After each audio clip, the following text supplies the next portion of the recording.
I believe that this nation should commit itself to achieving the goal, before this decade is out, of landing a man on the moon and returning him safely to the Earth. This was a bold mission. A mission that for one brave cosmonaut would end in disaster. There was no way that spacecraft should have been allowed to fly.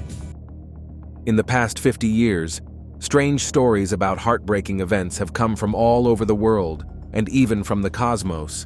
One such is the Soviet spaceship Soyuz 11, which was launched on June 6, 1971, carrying 3 brave cosmonauts whose souls were left behind in the infinite black hole of space. But 53 years later, with Joe Rogan revealing, their deaths are now a puzzle solved. How did he explain that their celebratory re-entry turned into a memorial? What did they find on that spaceship that gave people all over the world chills? Join us as we delve into how this rocket suddenly vanished 53 years ago, but now lands with 3 skeletons. The bold yet tragic mission of Soyuz 11. In the early 1970s, the excitement of the space race was at its peak, and like many other countries, the Soviet Union was determined to show off its technological skills.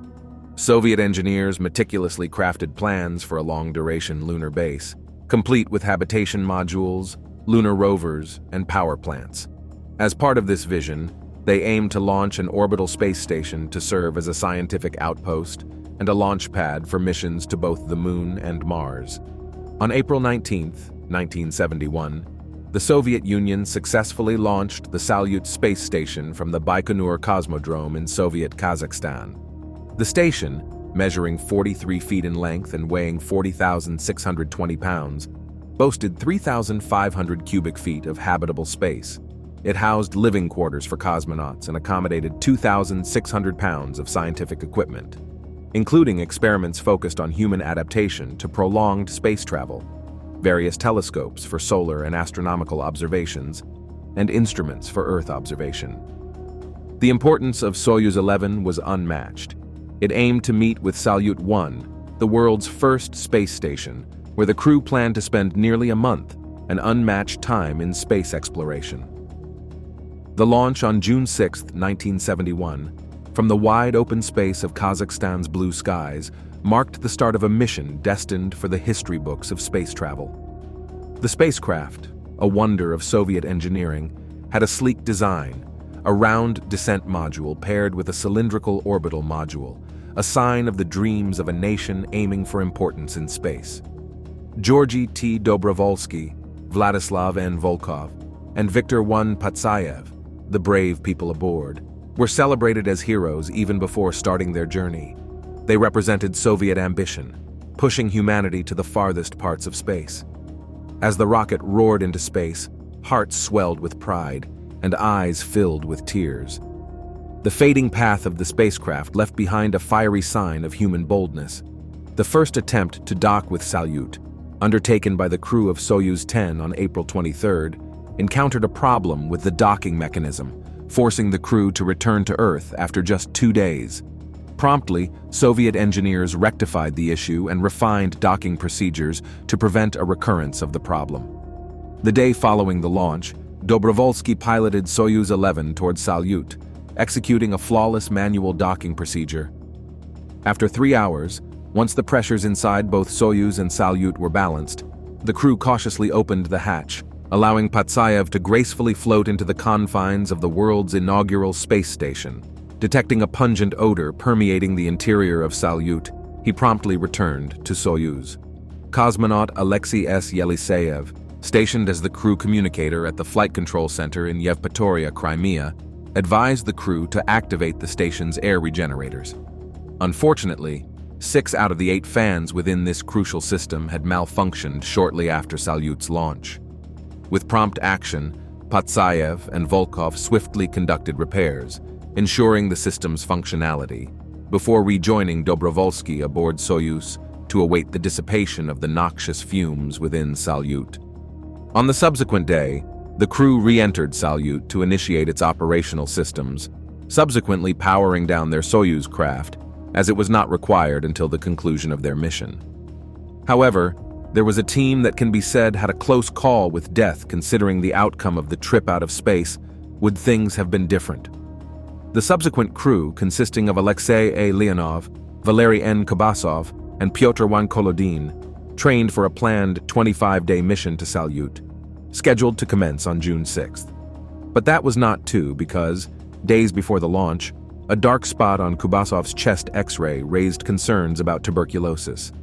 Despite later overturning this diagnosis, flight surgeons grounded Kubasov, prompting the replacement of the entire crew with backups Georgy T. Dobrovolsky, Vladislav N. Volkov, and Viktor Lerman Patsayev. On June 6, 1971, Soyuz 11, carrying the replacement crew, launched successfully from the Baikonur Cosmodrome. The crew executed maneuvers to rendezvous with Salyut, ultimately docking with the space station after 3 hours and 19 minutes. They spent 22 days aboard, establishing space endurance records that endured until the American Skylab 2 mission in 1973. Once in space, Soyuz 11 started its journey to Salyut 1. The carefully planned meeting made the Soviet leaders proud as the ships connected, a never-seen-before success in manned spaceflight. Around the world, people celebrated this historic achievement, seeing firsthand the success of human creativity. Life aboard Soyuz 11 was a delicate balance between stunning views and deep loneliness. Among the endless space, the cosmonauts found comfort in the beauty of Earth below, a sight for only a few. Yet inside the metal walls of their spacecraft, they dealt with the challenges of being isolated and confined. Led by Mission Commander Georgy T. Dobrovolsky, the crew carefully did their tasks. Dobrovolsky oversaw the team's work, made sure the spacecraft worked well, and stayed in touch with ground control. Flight engineer Viktor Patsayev did many scientific experiments, including ones about medicine and biology. Meanwhile, Vladislav N. Volkov, also a flight engineer and experienced in space travel from Soyuz 7, managed the ship's operations and fixes. The cosmonauts adhered to a meticulously structured and disciplined daily routine dictated by the exigencies of their mission. Their schedule encompassed rigorous maintenance tasks for the spacecraft, the execution of planned experiments, meticulous recording of observations, and scheduled communication sessions with ground stations. Despite the demanding workload, the crew displayed remarkable adaptability to the conditions of microgravity and the challenges of life in space. To maintain their physical health in the microgravity environment, crew members utilized a treadmill and elastic bands for muscle toning. Additionally, they wore specialized suits that provided constant resistance to major muscle groups. The station's amenities included a refrigerator and a food warmer, allowing for a broader menu selection compared to earlier Soviet spacecraft. Letters penned by the cosmonauts to their families back on Earth depicted their unwavering enthusiasm and sense of duty towards their mission. Beyond its technical objectives, the mission embodied a profound human endeavor, characterized by moments of joy, excitement, camaraderie, and longing. Despite the challenges of space, they found moments of relief, playing chess, a first in space, and sharing laughter that echoed through space. Yet life in space had its difficulties. The cosmonauts dealt with the strange effects of microgravity, changing their daily routines to fit space life. They admired the beauty of Earth from their unique perspective, feeling both amazed and longing for home.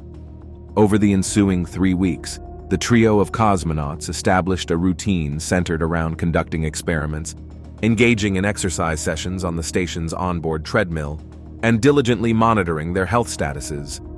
To optimize research time, the crew adopted a system of sleeping in shifts, ensuring that at least one cosmonaut remained awake and active at all times. However, Soviet scientists later assessed that the continuous round-the-clock operations led to suboptimal performance among the cosmonauts due to sleep interference. Within the confines of the Oasis-1 plant growth facility, they cultivated Chinese cabbage and onions, while Patsayev achieved a milestone by operating the first-ever space telescope, the Orion 1 ultraviolet instrument. Utilizing innovative equipment like the Vader device, which later evolved into the Chibis apparatus, they assessed their cardiovascular health, alongside periodic evaluations of pulmonary function and blood sample collections for subsequent analysis.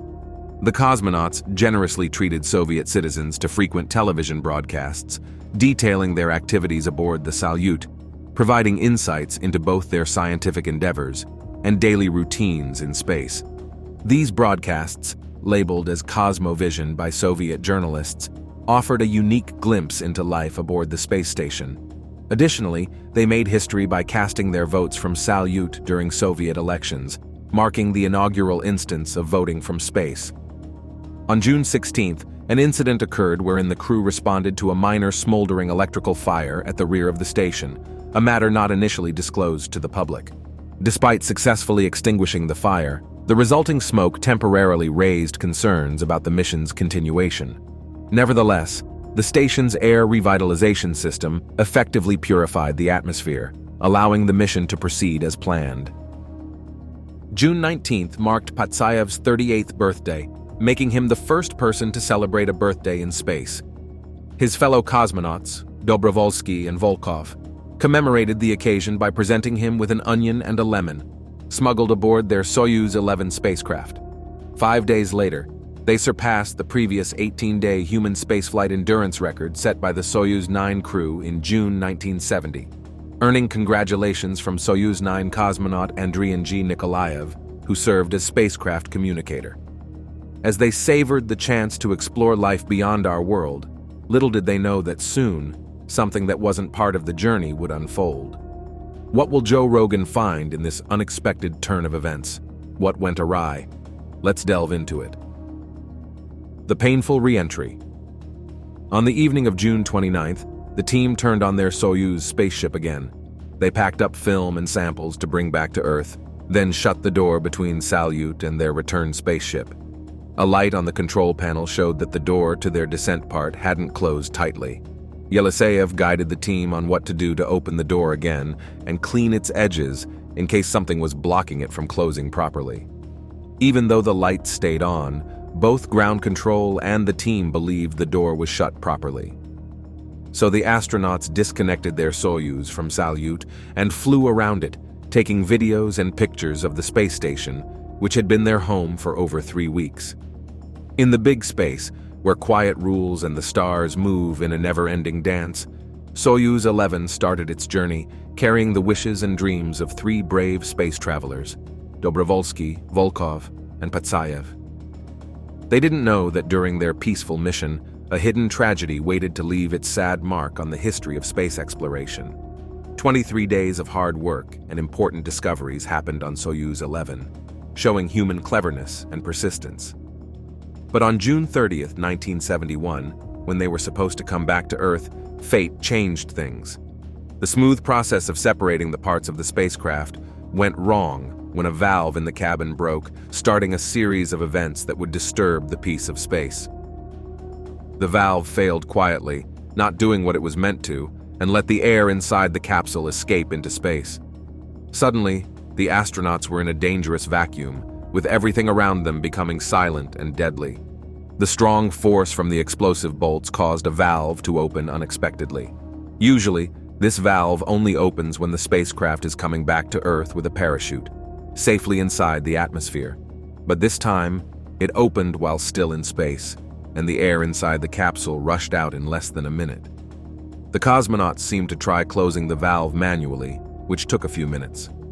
As the pressure kept dropping, they lost consciousness quickly and passed away within 2 minutes. Since they weren't wearing special suits for pressure, there was no chance of survival. They realized too late how serious the situation was as they struggled to breathe, losing consciousness in the emptiness. It was a terrible tragedy, made worse by the sneaky cause, a problem no one noticed until it caused so much harm. On the ground, the people in charge of the mission realized they couldn't talk to the astronauts anymore, understanding something awful had happened. The happiness of the crew's return turned into a sad quietness, felt all across space. Meanwhile, the capsule continued its journey back to Earth on autopilot. The parachute deployed as expected, and rescue helicopters landed near the capsule when it landed softly, 320 miles east of Zhezkazgan in Soviet Kazakhstan. Soyuz 11 coming back to Earth, once a happy event, now feels sad, with no cheers, only quiet respect. When the capsule landed in Kazakhstan, the rescue team saw Dobrovolsky, Volkov, and Patsayev motionless inside, a sad reminder of the dangers they faced.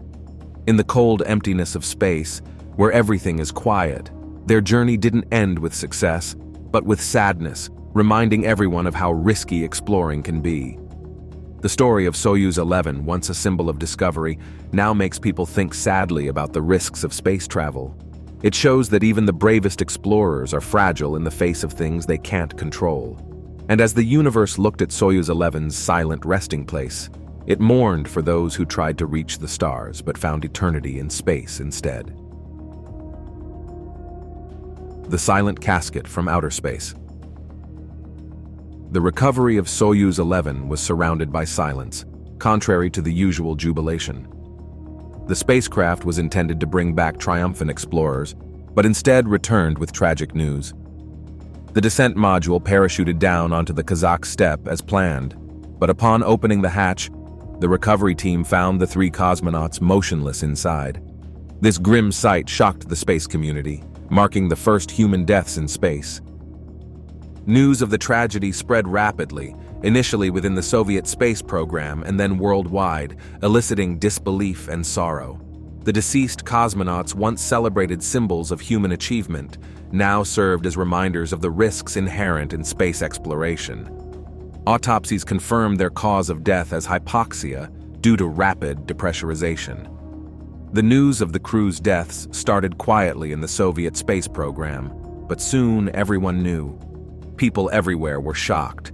The cosmonauts, who showed how far humans could go, were now reminders of how risky space travel is. Something went wrong in their spacecraft, and they couldn't breathe. They died, and it happened so fast that they might have only had a few seconds to realize what was happening. But the Soviet Union didn't say much. Though they told everyone about the bad event and held big funerals for the fallen astronauts, they didn't share many details about what happened. The exact cause of the astronauts' deaths wasn't told at first, and it took years to find out.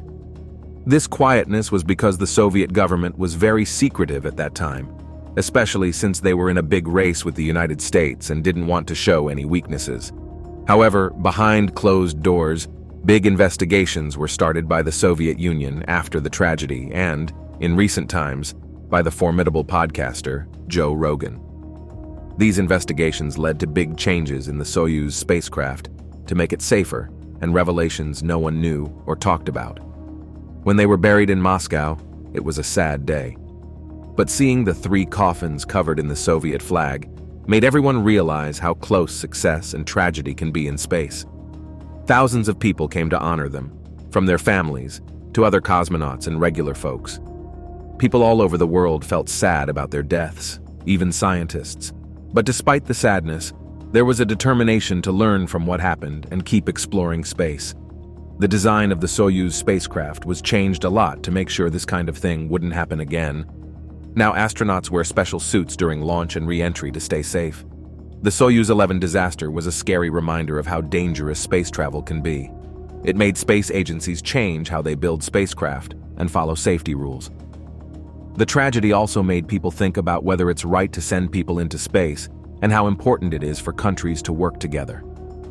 Even though it was a sad event, Soyuz 11 changed the way we think about space travel. It made us pay more attention to astronaut safety and work together to make space exploration safer. It's a sad story, but it taught us a lot about the risks and rewards of reaching for the stars. In loving memory.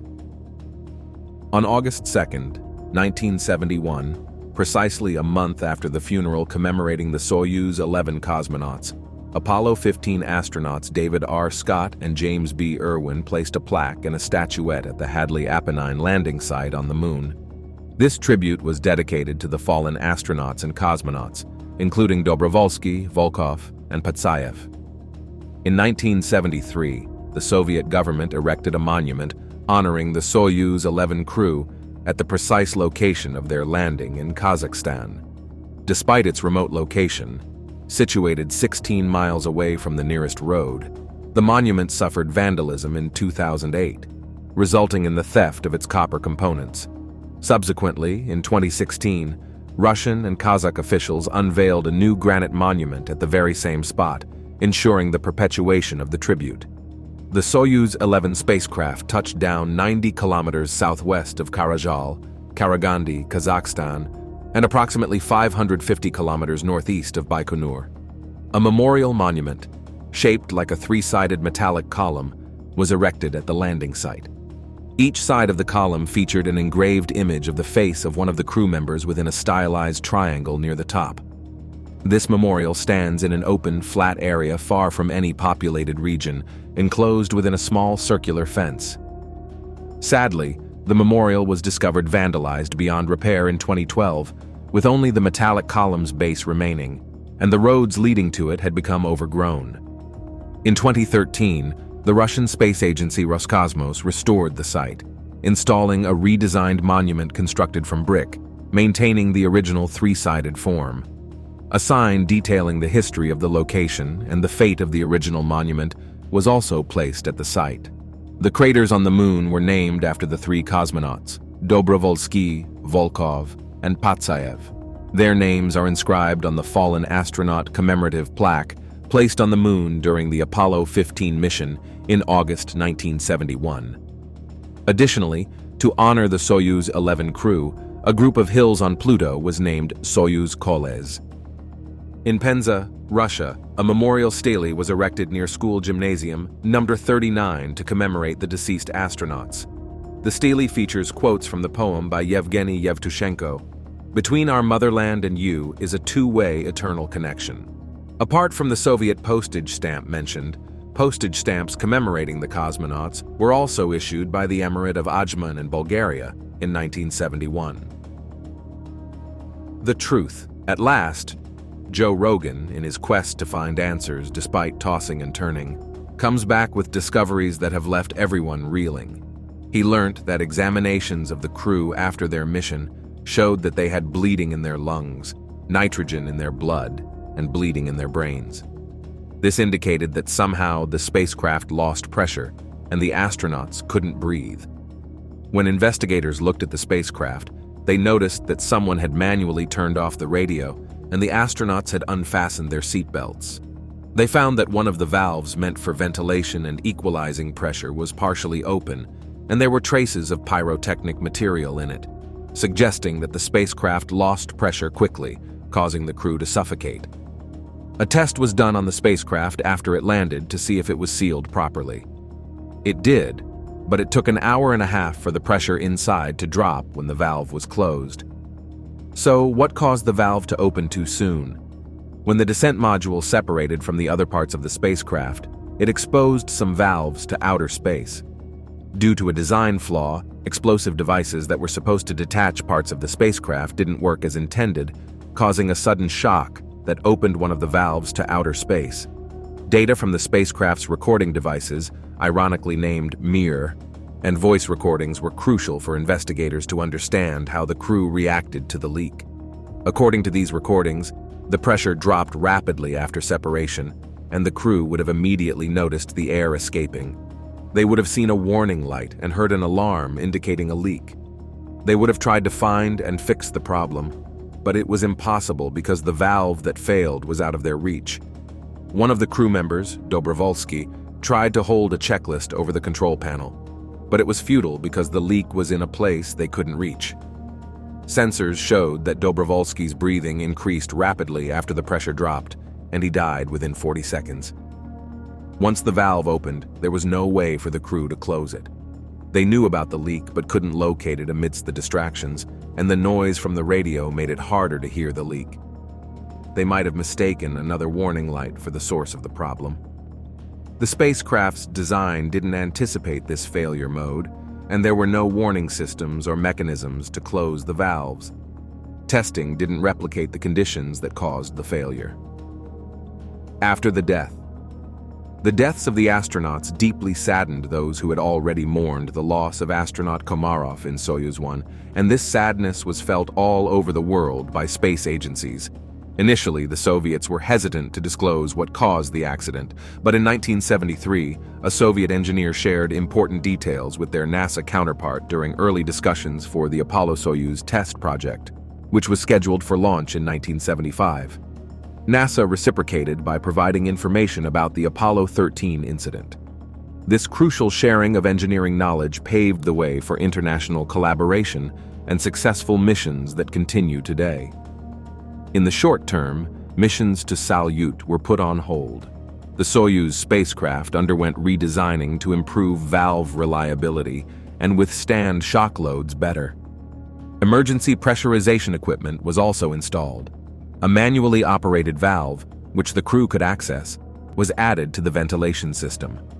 Astronauts were required to wear pressure suits during launch and landing, leading to a reduction in Soyuz crew size to accommodate the added equipment. Later, spacesuits were redesigned to take up less space, allowing Soyuz missions to carry 3 suited crew members. In October 1971, Salyut ceased to function as its supplies ran out, and it was deliberately sent to burn up in the Earth's atmosphere over the Pacific Ocean. Outro. Thanks for watching. Check out another interesting video by clicking on the link appearing on your screen right now. See you on the other side.